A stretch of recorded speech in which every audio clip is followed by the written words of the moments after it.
আসসালামু আলাইকুম। সকাল, সকাল ঘুম থেকে উঠে গেছি। গত রাতে অনেক রাতে ঘুমিয়েছি। কারণ একদিনে ৮ টা সাবজেক্টের কোর্স একটু টাফ ব্যাপার। তো আমি ঘুম থেকে উঠেই রেডি হয়ে বসে আছি। কারণ ৯ টা বাজে কলেজে থাকতে হবে। এদিকে আমার ফ্রেন্ড রাখি, ওর আসতে একটু লেট হচ্ছে। তো আমি রাস্তায় না দাঁড়িয়ে ঘরেই বসে আছি। জারিফ এখানে ফিডারের ভিতরে বিস্কিট ঢুকিয়ে মানে আর খুলতে পারছিল না, বের করতে পারছিল না। এটা নিয়েও আবার আমাকে দেখাচ্ছিল। আমি কিন্তু বোরকা পরে একদম বসে আছি। কিন্তু জারিফ জাবের দেখুন মানে ওইদিকে তাদের কোনো ভ্রূক্ষেপই নেই যে মা যে চলে যাচ্ছে ওদের কোনো ভ্রূক্ষেপই নেই। কারণ ওদের কাছে ওদের নানি আছে মানে আমার মা আছে আরকি। আমার মাকে যখন ওরা জারিফ জাবের দুজনে দেখবে মানে ওরা এমন একটা ভাব করবে যে ওরা আমাকে চেনেই না এরকম। তারপর চলে আসলাম কলেজে লালমাটিয়া সরকারি মহিলা কলেজ। অনেকেই জানতে চেয়েছেন আপু আপনি কোথায় পড়েন, কিসে পড়েন? আমি হচ্ছে লালমাটিয়া সরকারি মহিলা কলেজে পড়ি। আমরা হচ্ছে আমার যেহেতু অনার্স আমি ইন্টার পরীক্ষার পর আমার বিয়ে হয়েছিল। তো আমি ২ বছর লেখাপড়া গ্যাপ দিয়েছিলাম। তো আমি যখন ভর্তি হতে গিয়েছি ১ম বছর গ্যাপ দিয়ে ২য় বছর যখন ভর্তি হতে গিয়েছি, তখন আমার আর অনার্সের মেয়াদ ছিল না। মানে অনার্সের ভর্তির সময় চলে যাওয়ার ১ মাস পর আমি ভর্তি হতে গিয়েছিলাম। তো সেই কারণে আমাকে ডিগ্রি করতে হয়েছে। ডিগ্রির ৩ বছরের মেয়াদ, সেখানে করোনার কারণে আমার ৫ বছর লেগে গেছে। মানে ৪ বছর ৪ থেকে ৪.৫ বছর লেগে গেছে। তো সেই কারণে আমরা হচ্ছে এখন লালমাটিয়া মহিলা কলেজে প্রিলিমিনারি টু মাস্টার্স করছি। এটা হচ্ছে ২ বছরের কোর্স। মাস্টার্সের যেমন ১ বছর, আমাদের হচ্ছে ২ বছরের কোর্স। তো এই যে আমরা আমাদের ফাইনাল হচ্ছে কোরবানির পরে, ফার্স্ট ইয়ারের ফাইনাল। তারপর আমরা একটু ঘোরাঘুরি করে নিলাম। এখন বাসায় চলে যাব। আর ওই যে ভবনটা, এই ভবনটা আ নতুন হয়েছে। আমি যখন ছোটকালে এসেছিলাম, আমার বোন এই কলেজে পড়তো, তখন এই ভবনটা ছিল না। আর আমি এসে খালি ফুলের বীজ চুরি করতাম। চুরি করে নিয়ে যেয়ে বাসায় যেয়ে বুনতাম। তো যাই হোক এখানে আমি আসার পর আমার আম্মু বলছিল যে ভাত খাও। আমি বললাম যে না আমি এখন খাবো না। আমি সকালবেলা কিছু খেয়ে বের হইনি। এটা আমার আম্মুর মাথায় আছে। আর আমি কলেজ থেকে আসার সময় একটা চিকেন রোল খেয়েছিলাম রিক্সায় বসে।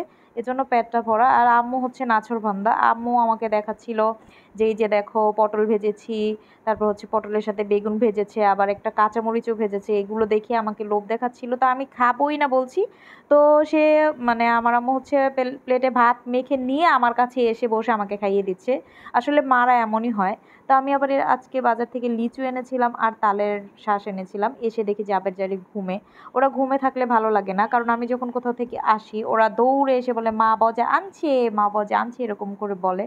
তো যাই হোক আমি এসে যাওয়ার সময় আমি পার্সেলগুলো রেডি করে দিয়ে গিয়েছিলাম। আমি ভেবেছি আসতে আমার দেরি হবে। তো আসার পর আরও ৩ টা পার্সেল রেডি করলাম। আজকে আরকি সেরেলাকের অর্ডার বেশি ছিল। তো জাবেরকে লিচু খাইয়ে নিলাম। জারিফও লিচু খেয়েছে। জুয়েলের বাবা চলে এসেছে।